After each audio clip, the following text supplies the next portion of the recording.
tratar de solucionar eso.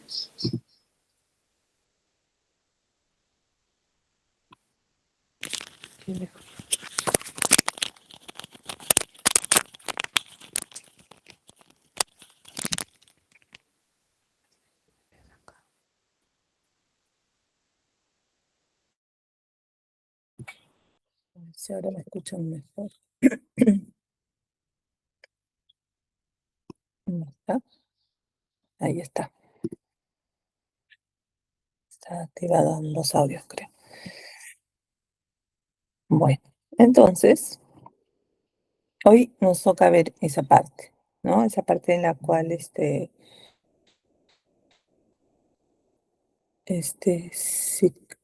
este amonio o este nitrógeno que sale del aminoácido como amonio o amoníaco se tiene que convertir finalmente en una molécula de urea. ¿Ok? Bien, entonces, ya la clase pasada habíamos dicho de que ese amoníaco liberado de esos aminoácidos es altamente tóxico, principal para tejido cerebral. Que habíamos dicho de que este amoníaco puede atravesar la barrera hematoencefálica. Entonces, la solución, como dice acá, tiene que convertirse en una molécula de urea. Y esa molécula de urea ya finalmente es atóxica, puede circular libremente sin causar problemas porque no tiene carga, no va a alterar por lo tanto el pH, ¿verdad? Que también habíamos hablado la clase pasada, era un problema en esta situación. Es altamente soluble y difusible. ¿Eh? Entonces,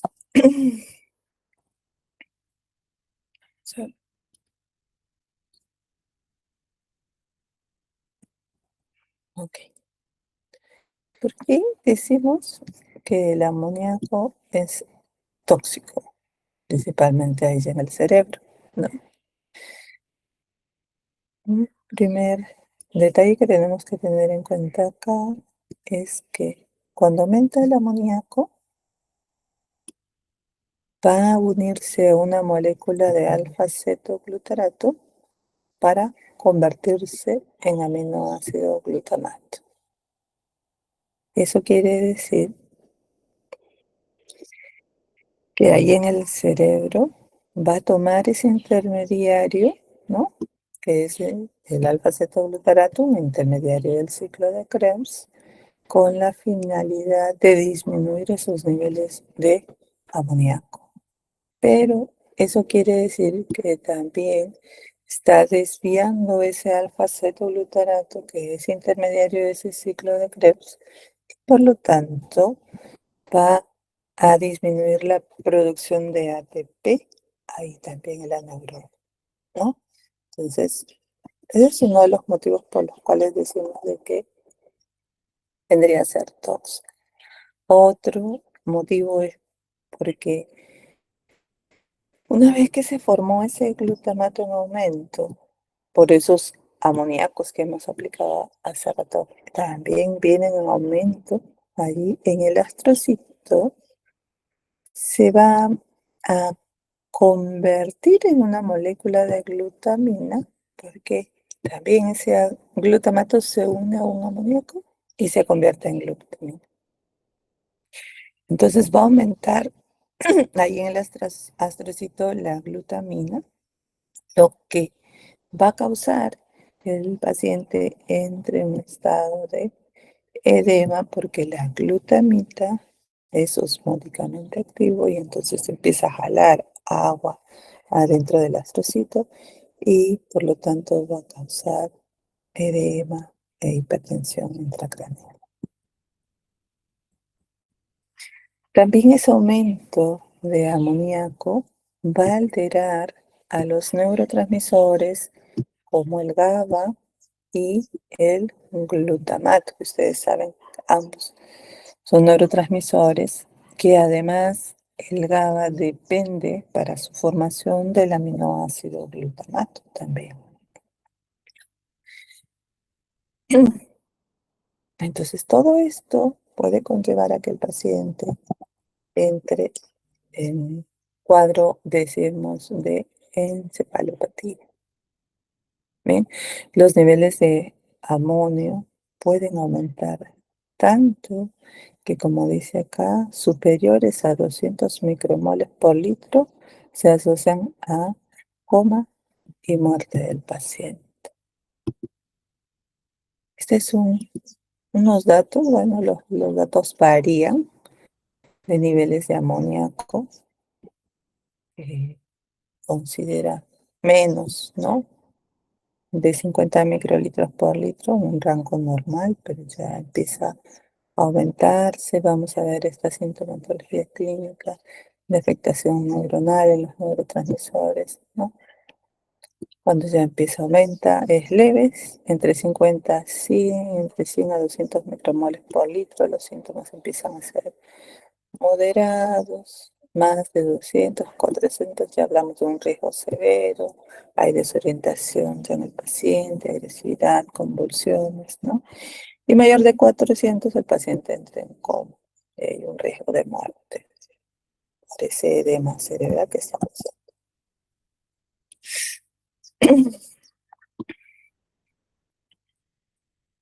Bien, entonces, esos amonios o esos, perdón, esos amoníacos liberados que dijimos y explicamos cómo se da en la clase anterior, decíamos que tiene que utilizar dos transportadores, ¿no? Se tienen que empaquetar en estas sustancias, alanina y glutamina habíamos hablado, ¿verdad? Para que puedan ser transportados en forma inocua a través de circulación. Y ahí es donde se daba lo que decíamos, el ciclo de la glucosalanina, ¿verdad? Para que yo pueda formar una molécula de alanina allí en el músculo. Entonces dice acá, el músculo esquelético transamina piruvato con el grupo amino del glutamato para formar alanina. Forma alanina de esa manera, dijimos la clase pasada, por transaminación. Y esta molécula ya es inocua y transporta ese nitrógeno hacia el hígado, o sea, por circulación. Y ahí en el hígado también vimos que nuevamente se debe de examinar. Y el esqueleto carbonado dijimos que entraba a ser la gluconeogénesis. Entonces se da este ciclo de la glucosa. Específicamente lo que sucede es esto que en la clase anterior habíamos explicado, ¿cierto? Le decíamos que acá en el músculo, estas proteínas que están siendo degradadas liberan sus amonios, que al final terminan formando una molécula de glutamato por desaminación oxidativa, o aminación en este caso, porque está incorporándose un amonio, pero la misma enzima es la que está participando acá, ¿vale? La glutamato deshidrogenasa. Se une a un alfa-cetoglutarato y se forma glutamato. Y siempre les decía a la clase anterior de que este glutamato iba a estar siempre bastante elevado, porque mucho participa el alfa-cetoglutarato ahí por transaminación, o que esta vía inversa que estoy explicando ahorita se podría dar también para formar este aminoácido glutamato. Y entonces, cuando hablamos del ciclo de la glucosalanina, este piruvato está viniendo de la glicólisis, ¿verdad? Y se transamina con el glutamato. Mediante alanina aminotransferasa, dijimos la clase pasada que depende del piruvoxal fosfato, está haciendo una reacción de transaminación. Entonces, glutamato que lleva el grupo amino de aminoácidos previos lo está pasando a piruvato y lo está convirtiendo en alanina, y esa alanina se está yendo hacia el hígado. De acá hacia lo inverso, una transaminación inversa igual con la enzima alanina aminotransferasa. Entonces, alanina se Transamina con alfa-cetoglutarato. A la alanina le pasa el grupo amino al cetoglutarato, se convierte en glutamato. Y a la alanina, la parte del esqueleto carbonado, termina como cetoácido piruvato. Ahora ese piruvato entra a la vía de la glucogénesis y forma una molécula de glucosa que luego viaja nuevamente hacia músculo.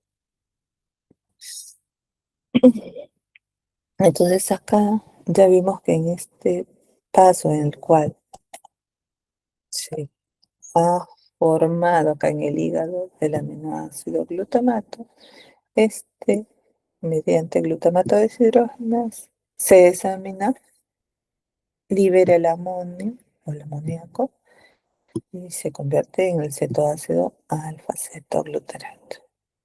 Entonces estos amonios, decíamos, son los que finalmente son los que van a empezar a hacer la formación de esa molécula de urea.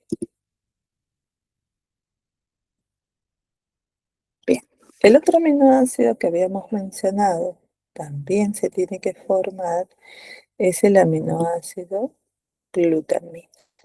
¿Verdad? De esto, en músculo, intestino, el cerebro, se va a dar la formación o síntesis de esta glutamina.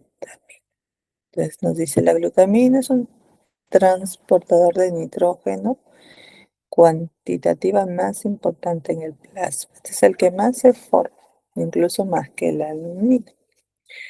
La glutamina sintetasa, incorpora esos iones o ese amoníaco liberado a una molécula de glutamato, en el cual se utilizará un ATP para poder dar esa síntesis de glutamina. El músculo, intestino y cerebro son los exportadores netos de esta glutamina, o sea, ahí se sintetizan y luego lo exportan, dice, ¿no? Y luego el hígado y el riñón son los captadores principales, o sea, allí va a llegar esta glutamina. ¿Ven? Cuando hablamos de sintetizar glutamina, esto es lo que va a suceder. Toman ese glutamato en aumento, estamos diciendo, se está produciendo bastante glutamato, ¿verdad? Pero habíamos dicho en la clase pasada que había un motivo por el cual ese glutamato no puede ir por circulación libremente. ¿Cuál era el motivo por el cual dijimos no se puede, no puede viajar? Ujú. Ale me dice, me contesta.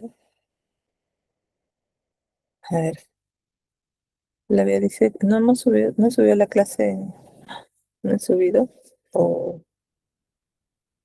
lo siento, luego lo voy a subir.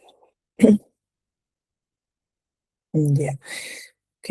Almira dice, ¿por qué es un aminoácido ácido, cierto? Ajá. Este era un aminoácido ácido, por eso no debemos permitir su transporte por circulación, porque va a empezar a acidificar ese pH, ¿no? En cantidades aumentas, va a empezar a acidificar ese pH. Entonces lo que vamos a hacer es convertir esta molécula de glutamato en una molécula de glutamina.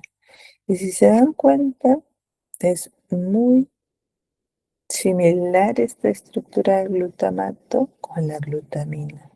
Y lo único que diferencia que en este R que tiene el glutamato, ahora ha ingresado el grupo amino, ¿no? Que viene de esos amoníacos que se han liberado. Entonces, para que se sintetice glutamina, requiero de esta enzima. Glutamina sintetasa, que ya la clase pasada les había dicho, el proceso se da así porque primero se debe activar con una molécula de ATP, se debe fosforilar, formar este intermediario gamma-glutamil fosfato, se activa para que recién pueda usar esos amonios que se han liberado. Y ahí está. Entró, desplazó el grupo fosfato, ¿sale? Se convirtió en una molécula de glutaminas.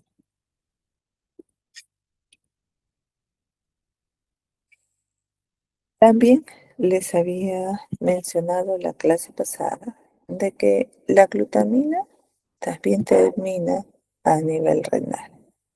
¿Ven? Ahí es. Cuando llega la glutamina al riñón, sucede algo muy similar cuando la glutamina llegó hacia el hígado, porque allí en el riñón también va a haber glutaminasa que hidroliza, dice esa glutamina liberando amoníaco, ¿ok? Y que se excreta en la orina finalmente. Recuerdan que hemos dicho que esos amoníacos que se están excretando a nivel renal me va a servir para poder regular el pH. ¿Cierto? Bien, entonces, por acá, esto les había explicado que glutamina se puede ir al hígado por esta vía. Estamos viendo que se va al hígado, pero por acá se está yendo la glutamina a nivel renal. Entonces lo que he dicho ahorita es que esa glutamina, una glutaminasa, se reconvierte en su precursor, que era el glutamato, y libera amoníaco. Que ese glutamato se convierte en alfa-cetoglutarato mediante glutamato deshidrogenasa, también libera iones amonio o amonio, en realidad que puede recibir un hidrógeno para convertirse en ion amonio y luego liberar como a través de esa orina. Estas mismas reacciones de catabolismo de la glutamina a nivel renal suceden igualmente en el hígado, ¿no? También liberan esos amoníacos que finalmente entran a hacer ese ciclo de la urea.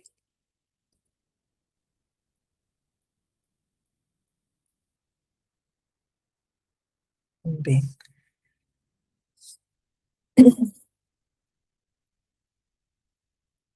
Ahora, referente a ese ciclo de la urea, dice, este ciclo interorgánico coordina el metabolismo entre el músculo esquelético con el hígado durante el ayuno y el ejercicio en la cual el músculo necesita energía, ¿no? Su importancia radica en que sirve simultáneamente para tres funciones fisiológicas. ¿Cuáles son estas? Exportar nitrógeno, el músculo lo empaqueta, ya sabemos, con el amoníaco en esa molécula de alanina para que luego lo envíe hacia el hígado en forma inocua. Además, este ciclo de glucosa-alanina me va a servir como provisión de glucosa, dice ahí, porque el hígado, cuando llegue esa alanina allí en el hígado, nuevamente sabemos que debe ser reconvertida en piruvato, ¿verdad? Y ese piruvato dijimos que va a ingresar a la vía de la gluconogénesis para formar glucosa y poder retornar al músculo. Y también podemos decir que nos va a servir como un mantenimiento del pH. ¿Por qué? Porque va a evitar la acidificación muscular al eliminar piruvato como alanina, en lugar de acumularlo como lactato.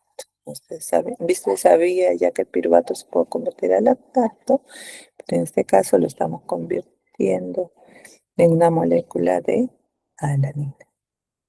Y además dijimos que allí en el músculo, ese glutamato que también está en aumento, no lo estoy enviando directamente a través de circulación para no acidificar también el pH, por lo que se transamina en alfa-cetoglutarato utilizando esa molécula de piruvato, ¿no? Todo esto entonces, en resumen, acabamos de ver, ¿no? Que en el músculo piruvato con glutamato se transamina alanina y alfa-cetoglutarato, que luego esa alanina a través de circulación viaja hacia el hígado, que en el hígado la alanina con alfa-cetoglutarato se convierte en piruvato y glutamato. Y luego el glutamato, por desaminación oxidativa, libera el amonio y una molécula del alfa-cetoglutarato que se oxidó. Finalmente, ese amonio entra ese ciclo de la urea y la glucosa producida se va hacia el músculo.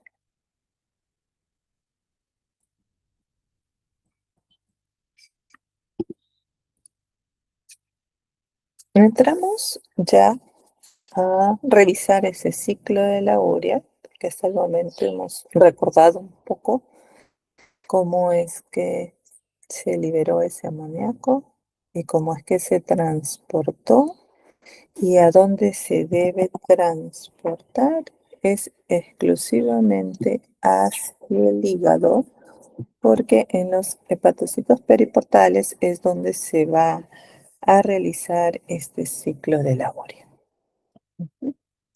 Dice, combina reacciones mitocondriales y citosólicas en un proceso cíclico que consume 4 equivalentes de ATP por cada molécula de urea que se haya sintetizado. Bien. En esta síntesis de esta molécula de la urea, voy a ver la formación de todos estos intermediarios que estoy mostrando acá. Voy a ver la formación de carbamoil fosfato.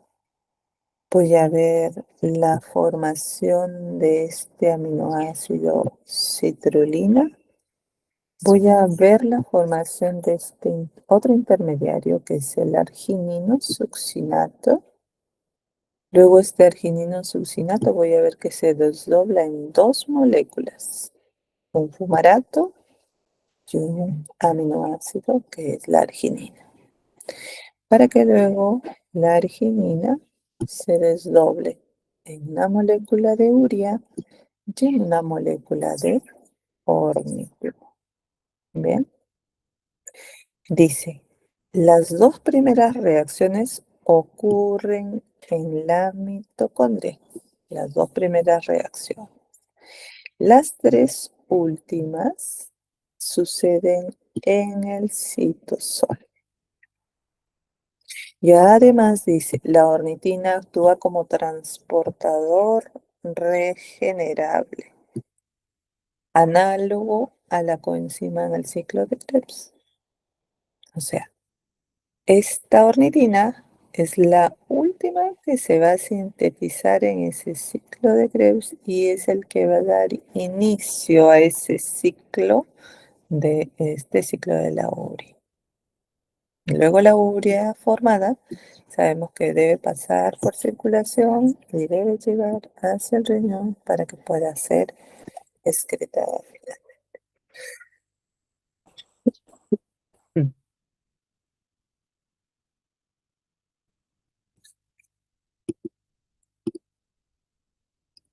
Bien, esto es lo que debe suceder. Todo lo que he explicado en la lámina anterior se describe acá, ¿ok? Ubiquémonos, estamos por acá en la mitocondria y por acá estamos en el citosol, ¿ok? Este proceso es cíclico, decíamos, ¿verdad? Que las primeras reacciones suceden acá en la mitocondria, pero hay un paso previo a lo que es el ciclo en sí. Y eso es la formación de este compuesto que se llama carbamoil fosfato. Es el primero que dijimos se debe formar, sintetizar. ¿Qué voy a requerir para formar este carbamoil fosfato? Requiero de alguien que me dé el carbono. Así que requiero de bicarbonato, que previamente viene de CO2 y agua. Y requiero de esos amoníacos liberados, o iones amón, entran a unirse con esta molécula de bicarbonato con ayuda de esta enzima, carbamoil fosfato sintetasa 1, la primera enzima que participa acá. Existe carbamoil fosfato sintetasa 2, pero esta enzima es utilizada en la síntesis de pirimidinas y no en el ciclo del áureo. ¿Ok? Esta enzima requiere de energía y requiere de dos moléculas de ATP que se hidrolizan a dos ADPs. Entonces, ¿qué he formado? El carbono de ese bicarbonato está por acá. ¿Ok? Se ha unido al nitrógeno de ese amoníaco que se habían liberado y llegado al hígado y un grupo fosfato de este ATP. Eso es carbamoil fosfato, correcto, carbamoil fosfato. Una vez que ya se sintetizó este carbamoil fosfato, inicia ese ciclo y va a requerir de este aminoácido ornitina para poder formar el primer intermediario que había mencionado, que era la citrulina. ¿Ok? Acá se requiere de una segunda enzima que tienen que saber o conocer, que es la ornitina transcarbamoilasa. O sea, está transfiriendo el grupo carbamoilo en este extremo del grupo amino de esta molécula de ornitina. Acá está entrando en este nitrógeno, acá lo vemos, ha entrado el carbono y el grupo amino de esta molécula de carbamoil fosfato. Eso es ahora citrulina. Bien.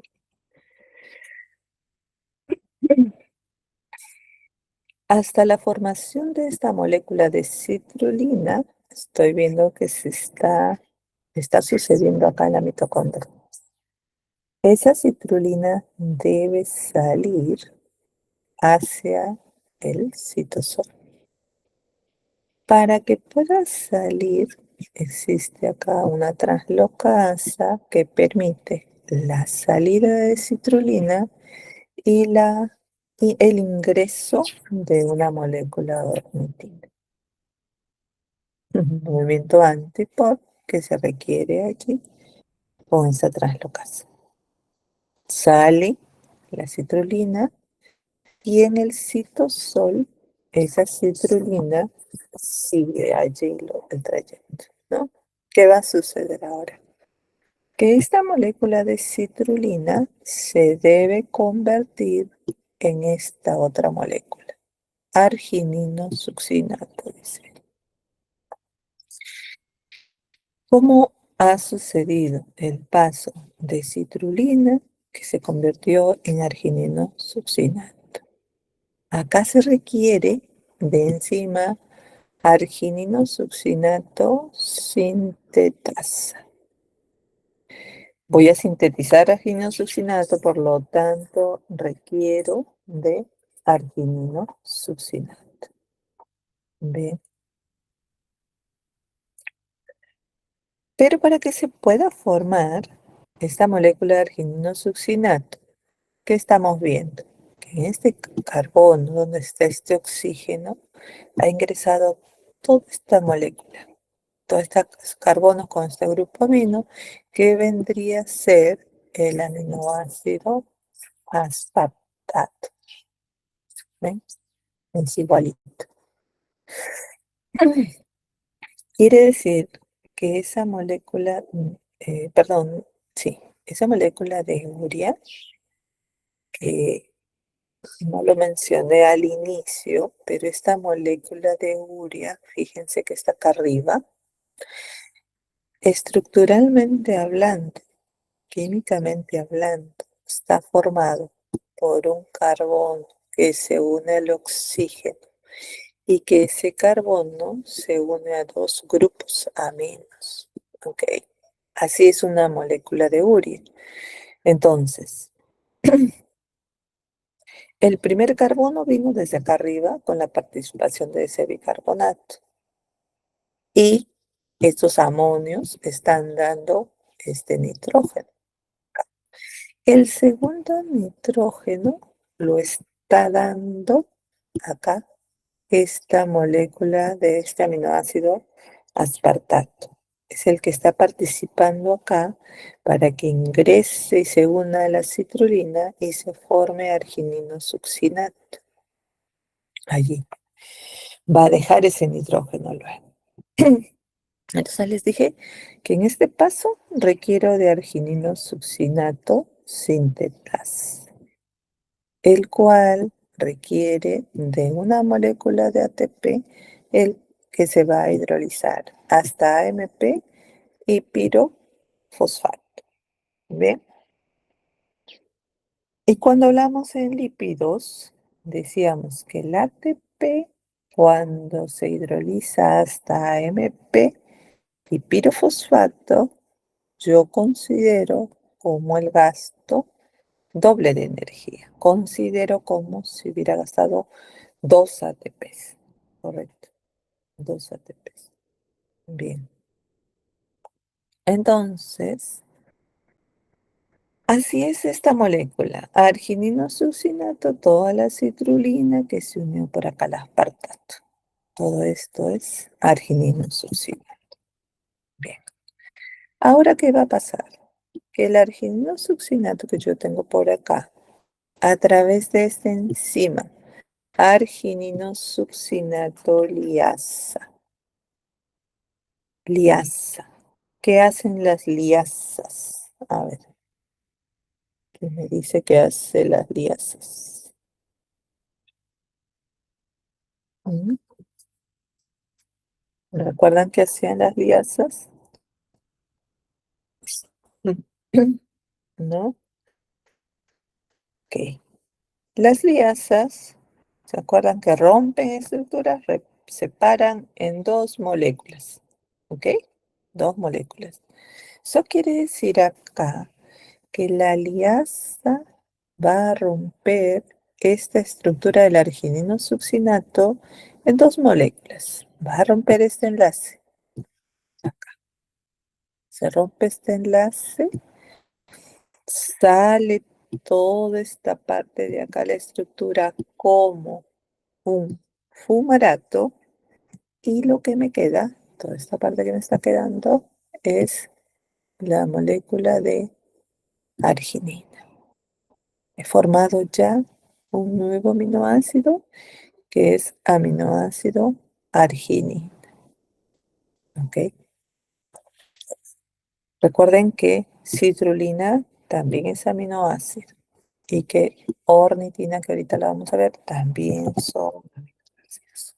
Entonces acá se da ya el último paso de ese ciclo de la urea. Arginina a través de esta enzima arginasa desdobla en dos también, rompe la estructura, hidrolice la estructura de la arginina por acá, a este nivel, con ayuda de una molécula de agua, de carbono, se va a unir un oxígeno a esa molécula de agua, se va a convertir en una molécula de urea.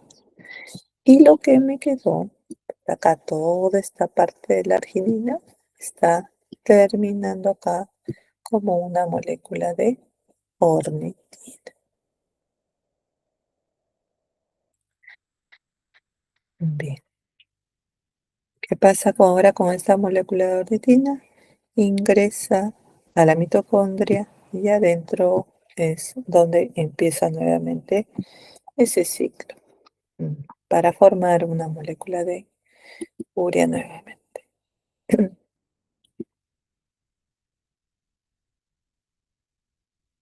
Bien.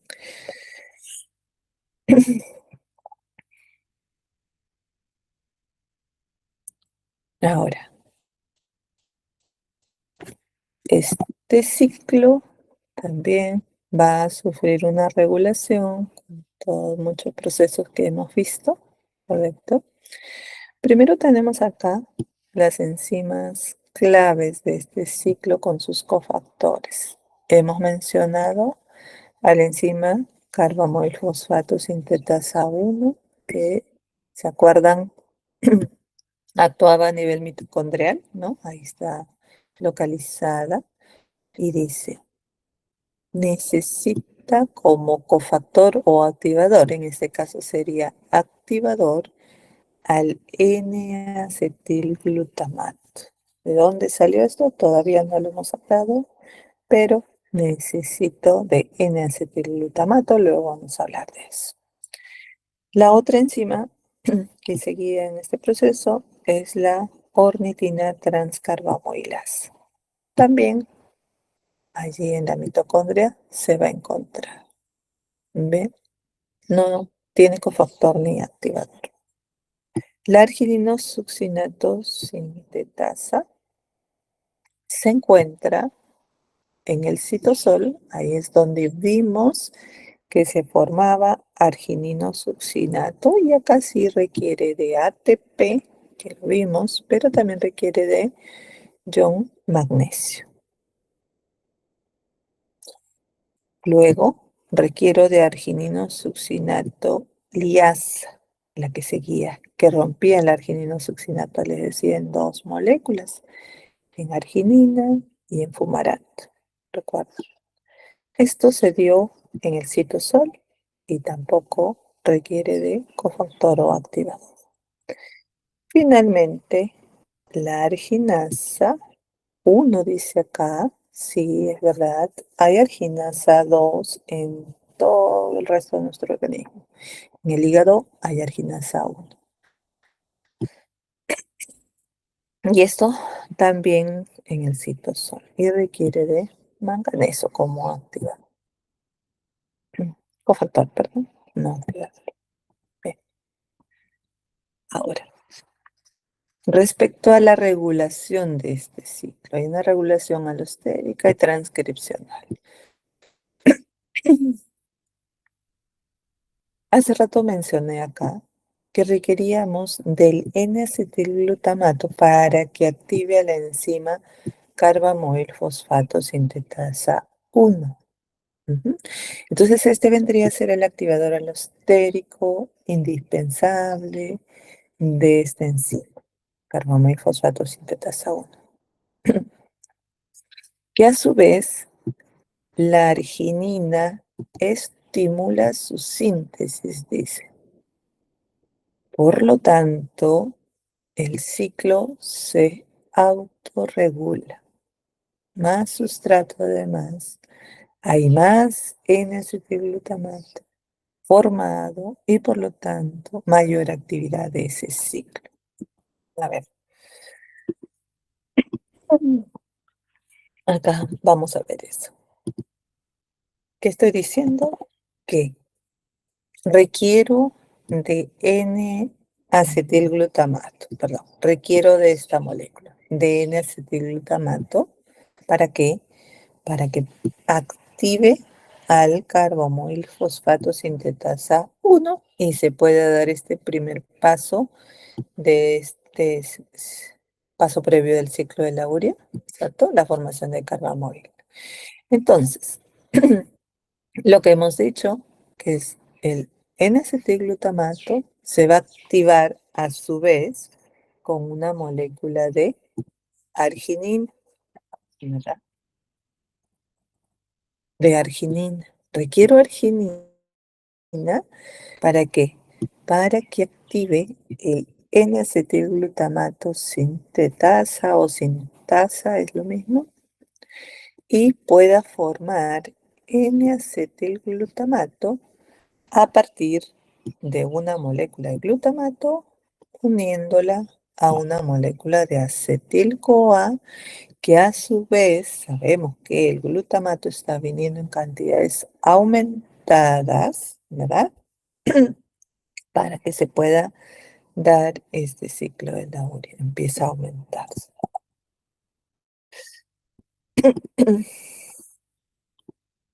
Ya está.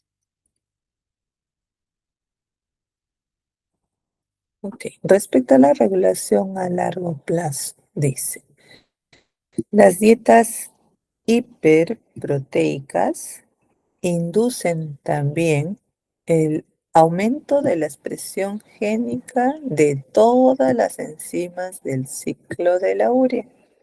Hay más sustratos, ¿verdad? Porque si estoy consumiendo mucha proteína, dijimos en la primera clase, pues no tengo cómo almacenarla en mi organismo y tienen que catabolizarse, tienen que salir de nuestro organismo y lo que sale es el nitrógeno, ¿verdad? Como amoníaco se libera luego. Entonces, en esa situación, lo que nos dice es que se va a sintetizar estas enzimas para que empiece a darse ese aumento de ese ciclo de la urea. Y lo contrario, el ayuno prolongado, dice, también eleva su actividad de ese ciclo para procesar el exceso de aminoácidos catabolizados. ¿Qué quiere decir eso? Si estoy en un estado de ayuno, yo sé que no estoy consumiendo alimentos, ustedes dirán, no estoy consumiendo proteínas, ¿por qué voy a tener mayor actividad de ese ciclo de la urea? Porque al estar en un estado de ayuno, ¿qué voy a hacer para obtener energía? Voy a tener que utilizar todas mis reservas y dentro de las reservas están las proteínas. Voy a tener que usar esas proteínas musculares, degradarlas, catabolizar la parte del esqueleto carbonado, ir a formar con esto energía y en la parte del nitrógeno, el grupo amino sale como amoníaco, entonces tiene que necesariamente entrar a realizar ese ciclo de la urea y formar urea. ¿Ven? ¿Qué más? Disponibilidad de sustratos, dice. La velocidad del ciclo está determinada por la concentración de amonio liberado, aspartato, que es el que dijimos que el que va a donar el segundo nitrógeno, y ATP disponibles en ese hepatocitopo para poder iniciar este ciclo. ¿Ok? Ok. Ahora, gasto energético. Gasto energético y además conexión con el ciclo de Krebs. A ver, ¿quién ha estado atento y me dice? ¿Cuántos ATPs hasta este momento hemos dicho que se han gastado en este ciclo de la urea? ¿Quién me puede decir?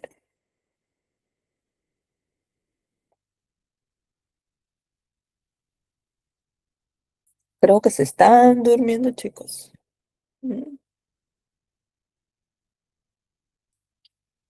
Clase, este, de hecho, que entre en el examen es bastante importante, además para ustedes como médicos pueden hacer. Y ahorita vamos a empezar a hablar sobre las enfermedades relacionadas a este ciclo de la urea. A ver, nadie me dice,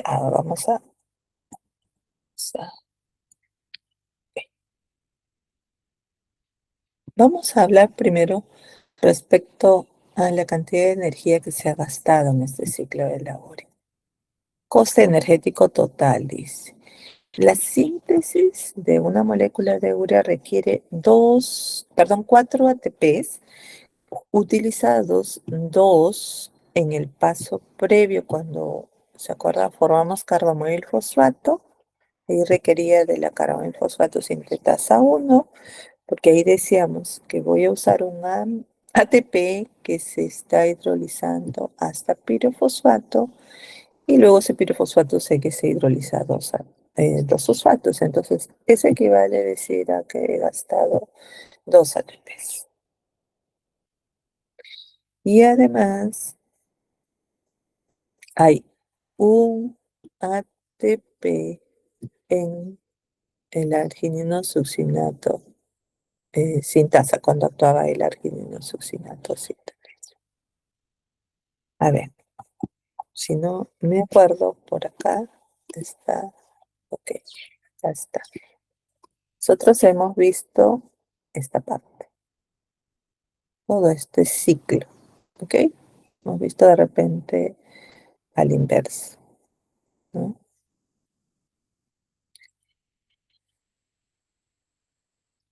Acá está. El paso previo, ¿recuerdan? De carbamoil fosfato sintetasa 1 y acá se utilizaba dos ATPs en ese paso previo para formar carbamoil fosfato, que se unía el carbamoil a la ornitina, que luego se convertía a citrulina por la ornitina transcarbamoilasa, y después sacamos la citrulina hacia el citosol. Y acá la citrulina arginino succinato requiere de esta enzima sintetasa y requiere de ATP, el cual se hidroliza hasta AMP y pirofosfato. ¿Ok? Aparentemente fueran como que he gastado 3 ATPs, como acá en la reacción general que dice 3 ATPs. Dos llegan a ADP, pero uno llega a AMP y pirofosfato. Este pirofosfato luego se hidroliza a dos fosfatos y agua, y eso hace que yo considere como que si hubiera gastado acá dos ATPs, más los dos de acá arriba ya son cuatro ATPs utilizados. ¿Ven? Pero acá abajito nos dice que, a ver, el balance global de la síntesis de la urea en realidad solamente se gasta 1.5. ¿Por qué? Cuando yo vea, voy a ver en un ratito que el malato se convierte en oxalacetato, ahí se forma 2.5 ADPs, estoy ganando energía, por lo tanto le resto los 4 gastados y me da 1.5 ATPs. Ok, de repente no lo estamos entendiendo, ahorita lo vamos a aclarar. Bien. Hay una conexión, dice, con el ciclo de la urea. Perdón, el ciclo de la urea con el ciclo de Krebs. ¿En dónde está la conexión? Porque cuando hicimos ese ciclo de la urea, recuerdan que habíamos liberado una molécula de fumarato luego de que el aspartato entraba allí. Ahí, justamente donde actuaba el arginino succinato liasa, libera una molécula fumarato. Y este fumarato luego es convertido a malato. Si ustedes se acuerdan del ciclo de Krebs, el fumarato se convierte a malato y el malato a oxalacetato. Por eso es que acá mencionaba que cuando el malato se convierte a oxalacetato, genera natrio reducido y forma 2.5 ATPs. El oxalacetato dice que puede desviarse luego a realizar la gluconeogénesis o continuar en el ciclo de Krebs para generar natrio reducido y ATP, por lo tanto, ¿no? Y además, la conexión podemos decir que está también a través del aminoácido aspartato, que se acuerdan, decíamos que ese aspartato es el que me aporta el segundo átomo de nitrógeno para ser parte de esa molécula de la urea, ¿no? El oxalacetato procede, sabemos del ciclo de Krebs, ¿ok? Se utiliza entonces oxalacetato de ese ciclo de Krebs para transaminarse a través de la enzima aspartato transaminasa para generar una molécula aspartato que luego entra a ese ciclo de la urea. Entonces, por ahí hay una conexión entre ambos. Acá lo vamos a ver, lo que estamos diciendo, ¿no? Por acá tengo el ciclo de la urea. Entonces, este es el ciclo de la urea que ya hemos revisado. ¿Ok? Y por acá tengo el ciclo de Krebs, que es y la mitocondria, pero como también hay enzimas citosólicas, así como mitocondriales, las reacciones prácticamente son las mismas, ¿no? Entonces, acá decíamos que en el ciclo de la urea requiero que la citrulina se una al aspartato para formar arginino succinato. Entonces, ese aspartato vino de una molécula oxalacetato de ese ciclo de Krebs que se transamina con glutamato y se convierte a aspartato y alfa-cetoglutarato a través de esa aspartato aminotransferasa. Y que luego en ese ciclo el arginino succinato se desdobla en arginina y se desdobla en fumarato. Entonces, por acá el fumarato se convierte en malato a través de esta enzima fumarasa y luego ese malato se convierte en oxalacetato. Ahí es donde voy a generar el NAD reducido. ¿Ya? Y ahí es donde decimos pues que voy a formar 2,5 ATPs, lo que debo restar a los 4 que gasté inicialmente en ese ciclo de la urea para quedarme finalmente con tan solo 1,5 ATPs de gasto. Bien.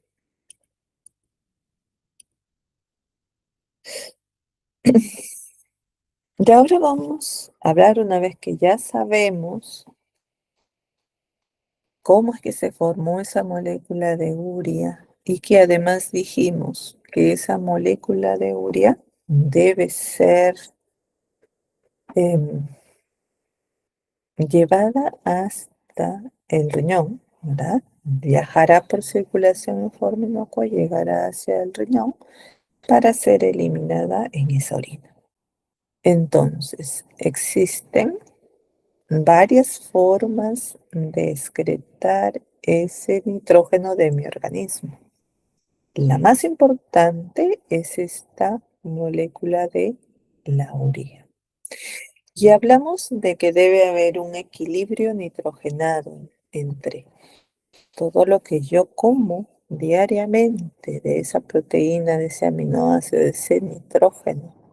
Hemos dicho que como no hay almacenamiento, lo que me sobre luego de sintetizar esas proteínas debe excretarse, debe salir de mi organismo. ¿Bien? Y la forma de eliminarlo, ese nitrógeno es a través de esa molécula de urea. ¿Bien? Entonces digo, debe haber un equilibrio, que todo lo que ingiero debe ser excretado. Por eso nos dice acá que el balance entre el nitrógeno ingerido de las proteínas de la dieta y el nitrógeno excretado determina el estado anabólico o catabólico del organismo. En adultos sanos existe un equilibrio neutro, mientras que en estados de crecimiento o recuperación hay un balance positivo. Y lo contrario también, ¿no? Va a ser negativo cuando hay un mayor catabolismo en ciertas situaciones patológicas que vamos a mencionar luego. Entonces, saber que las formas de excretar nitrógeno de mi organismo son estas 4 que hemos mencionado hasta el momento dos, pero también, que son la urea, ¿no? Y el amonio, pero también debemos saber que de nuestro organismo, a través de esa excreción de creatinina, esa molécula también lleva nitrógeno en esa estructura, que para formar esa molécula he usado aminoácidos, ¿no? Entonces también estoy excretando nitrógeno por allí. Y en el metabolismo de las purinas también termina formando este compuesto que es ácido úrico, que también lleva nitrógeno en su estructura. De estas dos, del amonio, que ya sabemos, ¿no? Que cuando llega la glutamina, ya el riñón formó ese amoníaco, se convirtió en amonio, que secreta por la orina. Y el ácido úrico son las dos formas que yo excreto nitrógeno en mi organismo en mínima cantidad, en menor cantidad. Y de estas dos formas de urea, la principal entre un 80-90%, dice acá, varían las bibliografías, es la principal forma de excretar nitrógeno. Y la creatinina, menos cantidad, un 5%. Entonces, esta semana nosotros en el laboratorio vamos a realizar un balance nitrógeno. Balance nitrógeno. Que como ya hemos dicho, ese nitrógeno debe estar en equilibrio. Lo que yo ingiero mediante la dieta debe ser igual a lo que yo excreto. Idealmente, acá decía debe haber un equilibrio neutro, ¿no? Claro, porque si esto es igual a lo que excreto, lo ingerido con lo excretado, el resto me va a dar cero, ¿no? En balance ideal, que casi nunca sucede así, porque casi siempre comemos hasta más cantidad de proteínas, entonces nos va a salir como que ligeramente positivo, incluso nos puede salir ligeramente negativo dependiendo de la situación. Que ¿Cómo yo determino ese balance de nitrógeno en el laboratorio? Primero tengo que saber cuánto de proteína ingiero al día y de ahí determinar el nitrógeno que yo ingiero en esa proteína.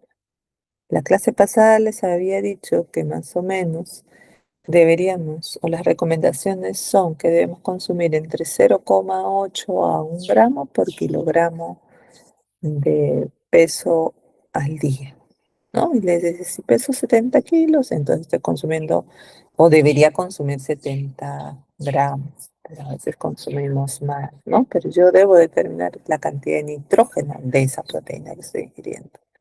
Y en el laboratorio vamos a ver cómo determinamos ese nitrógeno ingerido, que hay un factor para poder hacerlo.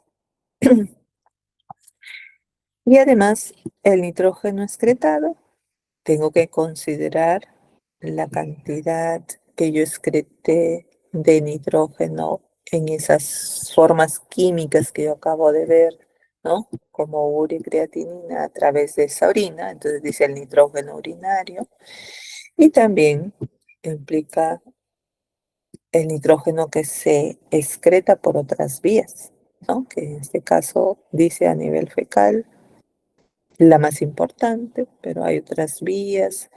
Se nos cae el cabello, nos cortamos las uñas, la descamación de la piel, de intestinos también. Entonces, hay varias formas que no las podemos cuantificar en realidad y que la más importante es la de la vía fecal.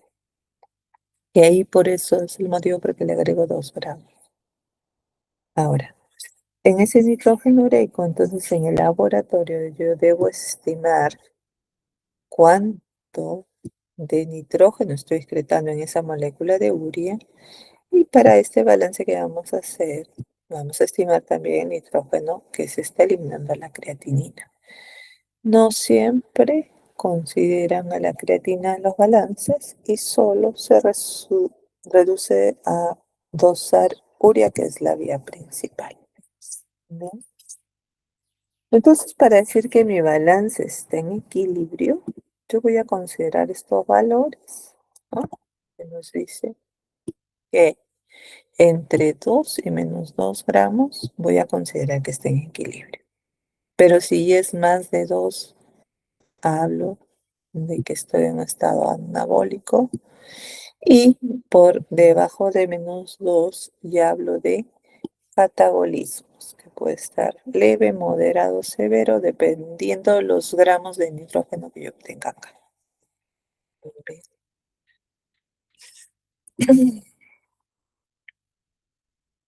Entonces, esto es para la clase de laboratorio que ahora ustedes van a hacer con la doctora o van a iniciar en un ratito. Van a ver esta parte. Bien. ¿En qué situaciones entonces me saldrá un equilibrio nitrogenado negativo o un equilibrio nitrogenado positivo? Negativo generalmente me va a dar cuando mi organismo está en un estado catabólico que decíamos hace rato. Todas estas situaciones, inanición, desnutrición proteica, CNTU, fiebre severa, me saldrá negativo, ¿no? No estoy teniendo un aporte adecuado en los dos primeros casos de esta proteína, entonces voy a catabolizar más. En la senectud, en la fiebre y metabolismo, por lo tanto, también empieza a degradarse más las proteínas, igual que en la diabetes no controlada, que ya hemos hablado en su momento, también catabolizará más proteínas. Situaciones patológicas mucho más complejas, ¿no? Como neoplasias, en periodos postquirúrgicos, traumatismos, quemaduras extensas, sepsis o infecciones, hace que nuestro organismo entre un estrés metabólico en la cual va a empezar a utilizar más cantidad de proteínas y por lo tanto la excreción en ese balance va a ser mayor, ¿no? La excreción de nitrógeno. Y por este lado saldrá positivo. Para que me salga positivo ese balance, según esa fórmula, la ingesta debería ser mayor, ¿cierto? Entonces, las recomendaciones también nos indican que en estas situaciones debemos dar más cantidad de proteínas, ¿no? Los niños que están en crecimiento y desarrollo me dará positivo, mujeres gestantes, pacientes de recuperación o post-inhalación me va a dar positivo.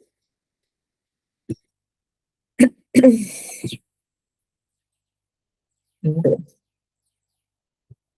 Ahora ya, como ya conocemos, ¿no? Eh, cómo se da ese ciclo de la urea, ahora vamos a hablar sobre las patologías o trastornos relacionados a ese ciclo de la urea. Dice, los defectos enzimáticos congénitos del ciclo de la urea son enfermedades raras, pero potencialmente letales.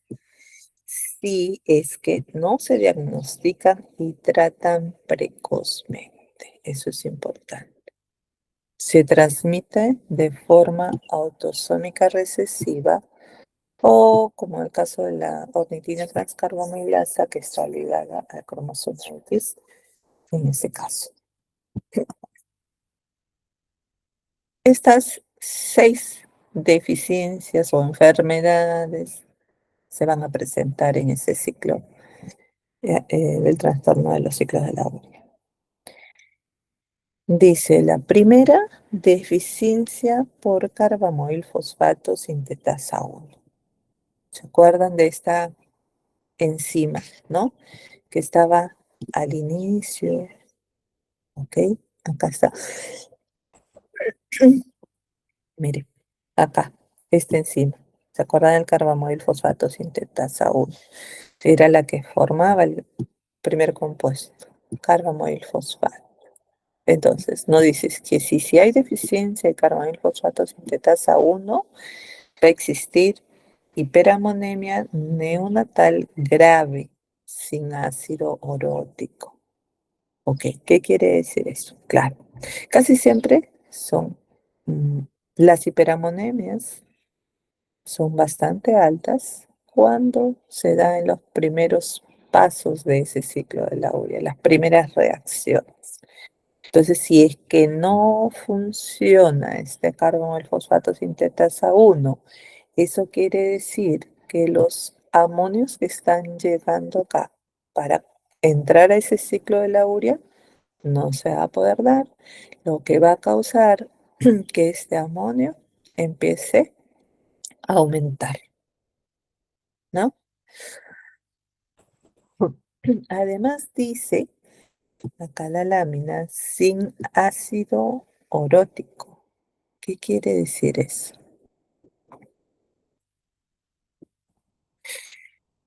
Por acá. Si es que no se forma carbamoil fosfato, no va a ir a formar este ácido orótico, ¿ok? Porque en una deficiencia de la enzima, de una de las enzimas de ese ciclo de la urea, el carbamoil se acumula y se desvía a formar ácido urótico. Esto es una vía para la formación de pirimidinas, pero como van en aumento, se excreta en la orina el carbono fosfato. ¿Pero qué estoy diciendo? En esta deficiencia, ¿no? Esta deficiencia del carbamoil fosfato sintetasa 1, habrá hiperamonemia y no habrá ácido urótico presente, pues no haber forma como sintetizar. Entonces, si dosamos amonio, yo lo voy a encontrar aumentado, bastante y gravemente aumentado seguramente. Y si yo doso ácido urótico, yo no lo voy a encontrar, porque no formó carbamoil y no se está desviando para formar este ácido urótico. ¿Ok? Esa es una primera deficiencia de este ciclo. ¿Cuál es la otra? Dice, deficiencia de ornitina transcarbamoilasa. También causa hiperamonemia y la orina si tiene ácido úrico elevado. Quiere decir, ¿dónde está la enzima? Acá está. Ornitina transcarbamoilasa. ¿Qué hizo? Convirtió carbamoil con una molécula ornitina en aminoácido citrulina. ¿Qué estoy diciendo? Que hay deficiencia. Si hay deficiencia de la ornitina transcarbamoilasa, quiere decir que este compuesto carbamoil fosfato se empieza a acumular, ¿no? Va a empezar a aumentar, aumenta. Entonces, ¿qué voy a encontrar si doso en este paciente? Si doso amonio, voy a encontrar que está aumentada, ¿no? Va a haber hiperamonemia. ¿Qué más voy a encontrar? Que como aumentó el carbamoil fosfato, se va a desviar hacia esta otra vía, a ir a formar ácido orótico en cantidades aumentadas, ¿verdad? Y por lo tanto, en ese momento se va a excretar también en la orina y lo voy a encontrar aumentado si es que yo hago un análisis de laboratorio para detectar este ácido orótico. ¿Ven? Entonces ya hay una diferencia entre una y la otra deficiencia. Bien. La otra es la citrulina. ¿Ok? A ver, citrulina de tipo, ya está. Dice, elevación de citrulina en plasma. Eso significa citrulinemia.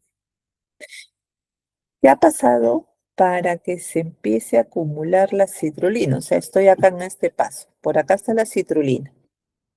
Yo les había dicho de que esta citrulina se debe unir al aspartato a través de esta enzima argininosucinato sintetasa, ¿verdad? Para formar arginino succinato. Pero ¿qué va a pasar acá? Hay una deficiencia de esta enzima, arginino succinato sintetasa, lo cual está ocasionando que el aminoácido citrulina quede aumentado. Por lo tanto, ¿qué voy a hacer acá en este paciente? Dosar citrulina, ¿verdad? Y seguramente esta va a estar aumentada. La citrulina va a estar aumentada.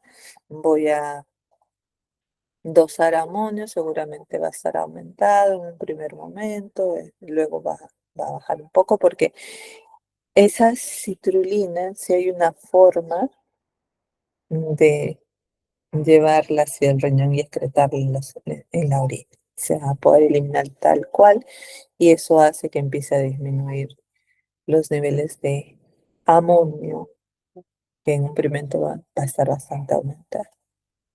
Ya. ¿Cuál es la otra enfermedad?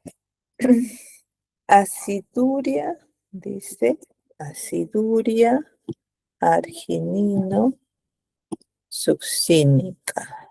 Aciduria arginino succínica. ¿Qué voy a encontrar acá? Arginino succinato en la orina. A ver, arginino succinato. Acá, ubiquémonos por acá. Arginino succinato.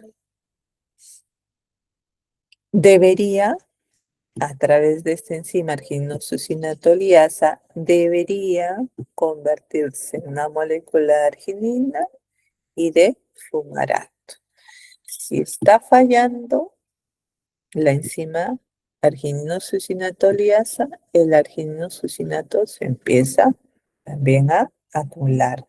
Lo mismo terminará haciendo un aumento del amonio, ¿no? Habrá hiperamonemia hasta cierto momento en el cual el argininosuccinato empieza a eliminarse por el riñón y de esa manera empieza también a bajar los niveles de amonio.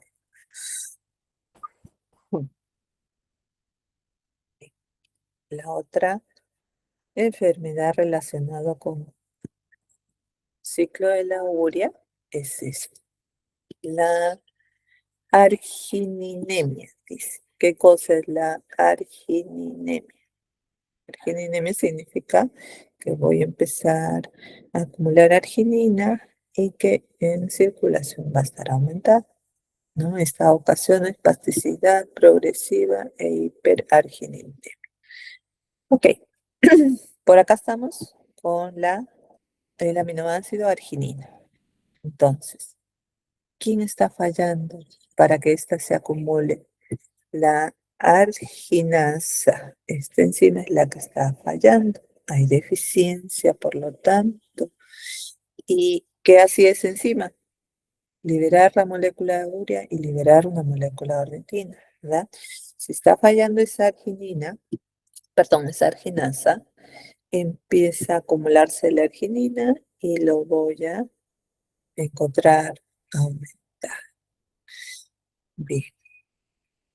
Al ser un paso deficiente, bastante distante de todo ese ciclo, prácticamente es el último paso, las bibliografías indican de que puede ser la arginasa no presente una hiperanemia o puede ser una hiperenemia leve, al estar muy distante el paso, ¿no? Es el último. ¿Por qué? Porque tiene otras vías de escape el nitrógeno, porque puede escapar como citrulina, que hasta el momento sí se llega a formar, o puede escapar como arginino succinato, que también, ¿no? Podría salir a nivel renal. Por eso es que no hay hiperamonemia, pero sí hay hiperarginemia, que ese sí es otro problema.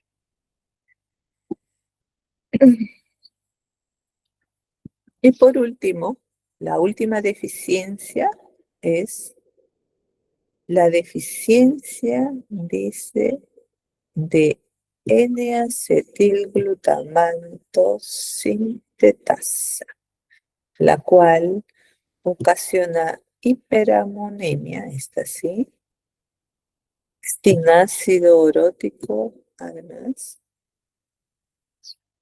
y responde también a N-carbamoilglutamato, dice. Bueno, a ver. Deficiencia de N-acetilglutamato, nos ubicamos acá. Si está deficiente esta enzima, ¿qué va a ocurrir?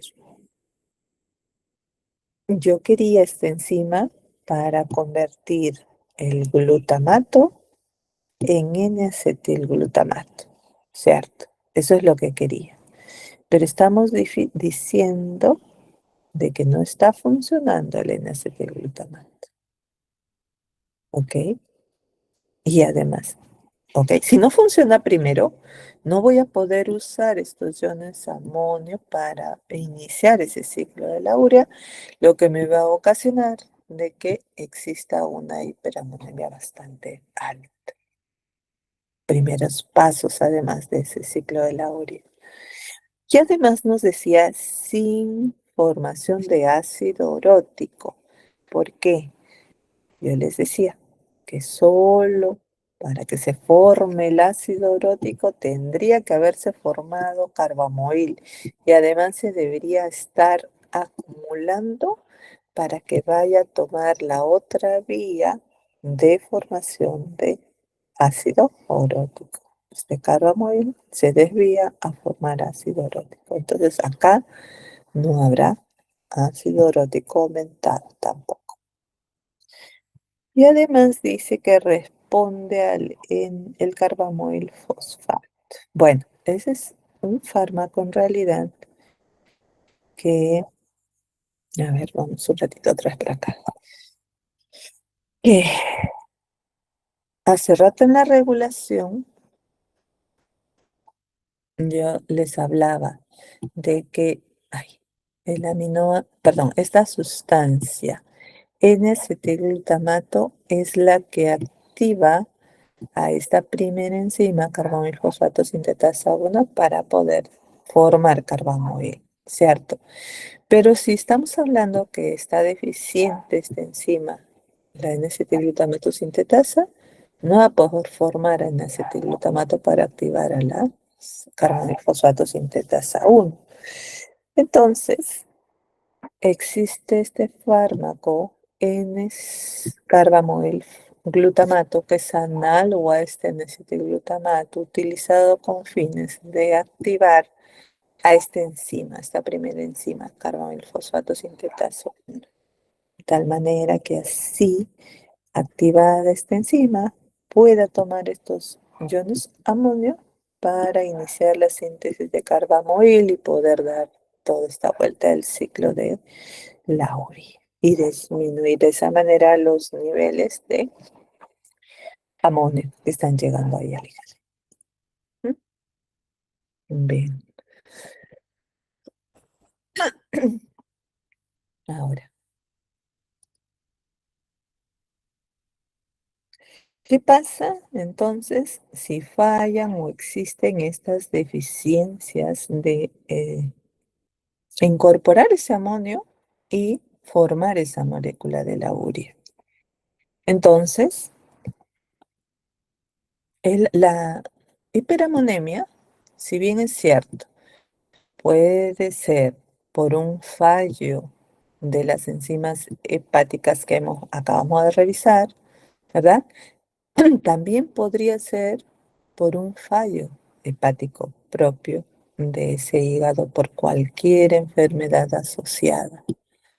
Eso impediría también que se pueda usar ese amonio para que ingrese a realizar ese ciclo de la urea. Entonces, ambas situaciones ocasionan que haya una hiperamonemia. Ese aumento de amonio, dijimos, de que puede llegar al cerebro y va a ser secuestrado, dice acá, por un astrocito. Los astrocitos toman el amonio, porque ya sabemos que el amoníaco cruza esa barrera hematoencefálica y los astrocitos lo que van a hacer es utilizar ese amonio para formar una molécula de glutamina, porque no pueden estar ahí libremente, ¿verdad? Entonces el organismo como defensa lo que hace es neutralizar, como dice acá, o sea, unir ese amonio a una molécula de glutamato y formar una molécula de glutamina. Y la glutamina luego causa edema porque es una sustancia osmóticamente activa, ingresará agua hacia adentro del astrocito, lo cual termina haciendo un edema.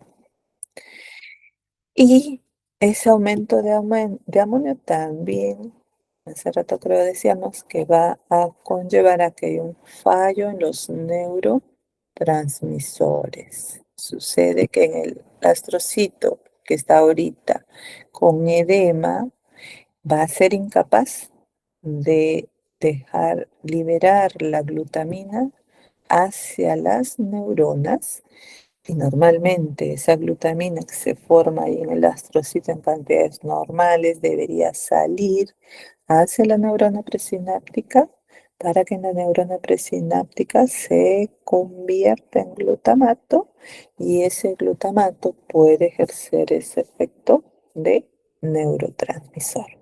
Entonces también va a fallar la neurotransmisor, así como el neurotransmisor GABA que hemos dicho también se forma a partir del glutamato. Entonces el paciente presenta finalmente este cuadro clínico, va a presentar ataxia, alteración del patrón del sueño, asterixis, letargia y finalmente coma hipotónico.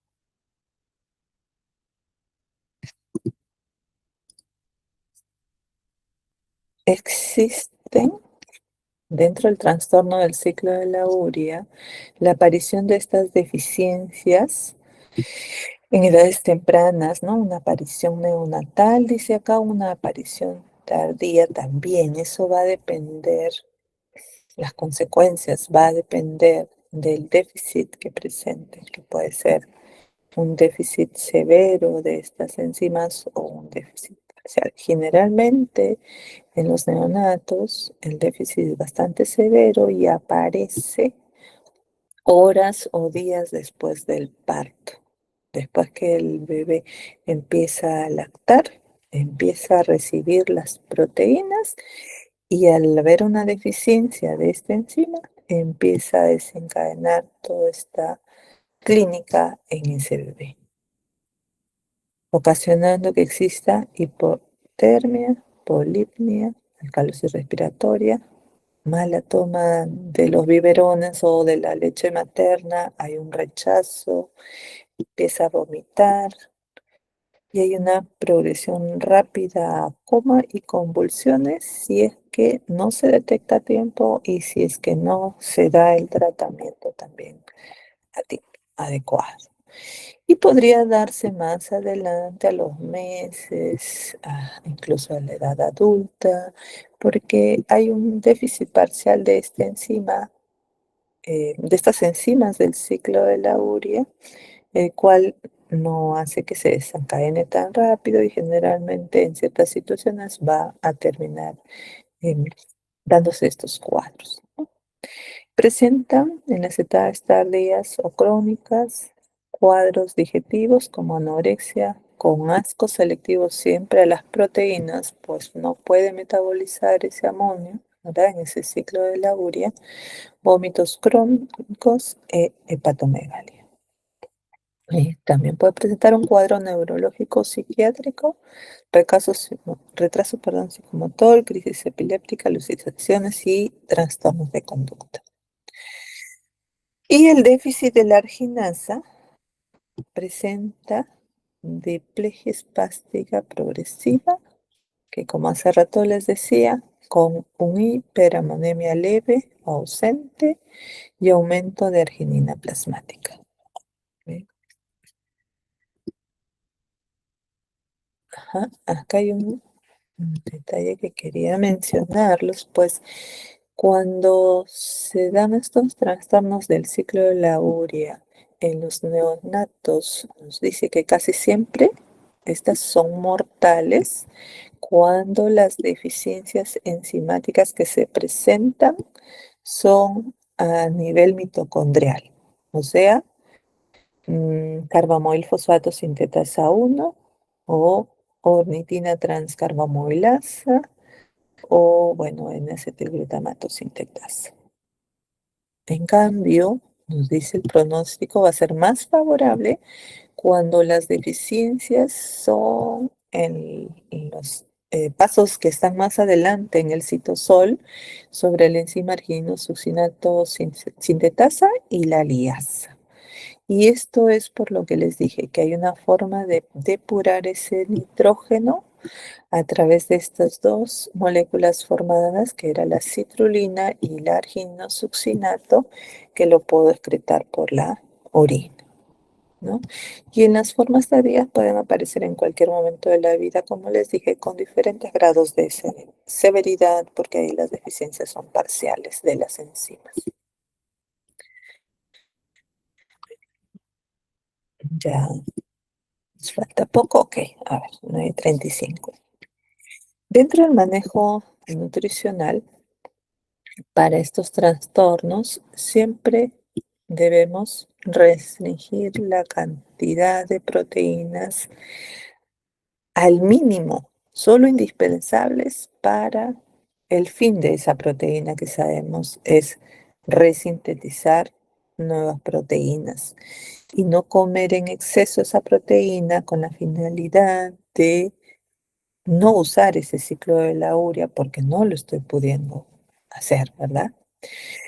Y también es importante dar un aporte calórico adecuado con la finalidad de que el organismo de ese paciente no utilice sus proteínas endógenas para catabolizar con fines energéticos, porque si se da esa situación, entonces el nitrógeno tendrá que salir hacia el ciclo de la urea y no lo estoy pudiendo hacer, ¿verdad? Porque hay un fallo en ese ciclo de la urea. Entonces, cantidad de proteínas adecuadas, no restricción total, pero sí un aporte calórico adecuado. Además, para disminuir los niveles de amonio también en el organismo, existen fármacos, como acá el fenilbutirato sódico, el benzoato de sodio, los cuales se unen a aminoácidos y se excretan luego por la orina. Acá vemos. Este es el ácido benzoico que se une al aminoácido glicina, se convierte en ácido hipúrico que luego se excreta en la orina.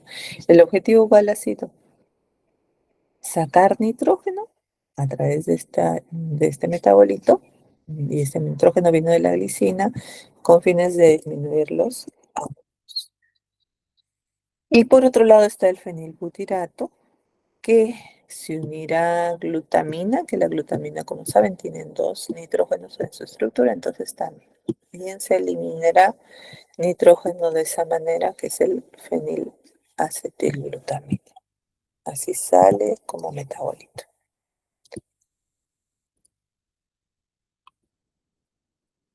Hay también arginina que se sintetiza en la mayoría de nuestros tejidos, se va a formar arginina. ¿Ok?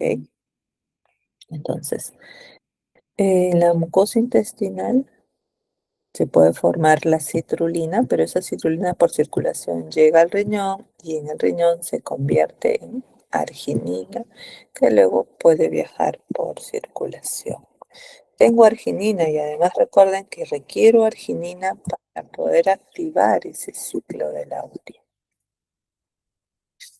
Y la arginina, existían dos, les decía, la uno que está en el hígado, ¿no? Y si no funciona, va a haber una acumulación de arginina, también amonio, leve, pero... Y la arginina en otros tejidos, requiero arginasa allí para poder convertir la arginina, ¿se acuerdan el último paso de ese ciclo de Lauria? En ornitina y en amonio. Entonces, yo necesito ornitina para ir a formar otros sustratos como poliaminas y prolina, por ejemplo, pero lo malo acá es la acumulación de este aminoácido arginina, que puede ser también tóxico para las neuronas. ¿Ok? Esto es lo que hemos dicho, requiero ornitina, formaré poliaminas, debo formar prolinas. Para la fabricación de creatinina también se requiere la ornitina. Para todo ello necesito arginina para formar óxido nítrico, entonces hay necesariamente en todos nuestros tejidos ese aminoácido. Dentro del tratamiento de estos problemas enzimáticos que se dan en el ciclo de la urea, siempre la suspensión de proteínas, dar aporte calórico, ¿verdad? Para disminuir el catabolismo endógeno de las proteínas. En algunas situaciones se llega a dar diálisis al paciente para disminuir esos niveles de amonio. Esto principalmente si el amonio está bastante elevado o si el paciente ya presenta problemas neurológicos. Otra forma de disminuir el nitrógeno, habíamos mencionado fármacos, ¿verdad? Que se unen a aminoácidos para disminuir de esa manera el nitrógeno. También debemos manejar a nivel de la dieta, restringir las proteínas, no totalmente, sino las adecuadas para no hacer catabolismo endógeno. Hay que siempre monitorizar el nivel de amonio y de aminoácidos para ver quiénes están aumentados. Recuerdan, ya expliqué que podría aumentar arginina, citrulina, ornitina, etc. Y finalmente el trasplante hepático es una de las opciones cuando ya los tratamientos anteriores no dan resultados. Es solo que cuando hay un trasplante hepático, claro, ahí ya las enzimas van a estar funcionales, pero la arginasa, como también eh, existe arginasa en el resto de nuestros tejidos, eso no se soluciona con un tratamiento o un trasplante hepático. Siempre va a haber aumento de arginina.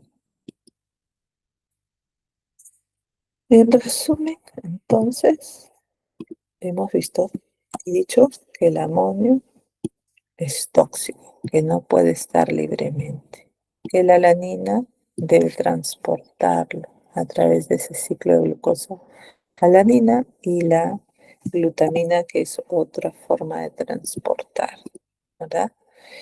Ajá, acá están los problemas. Cuando se dosa aminoácidos, ¿qué voy a encontrar? Voy a encontrar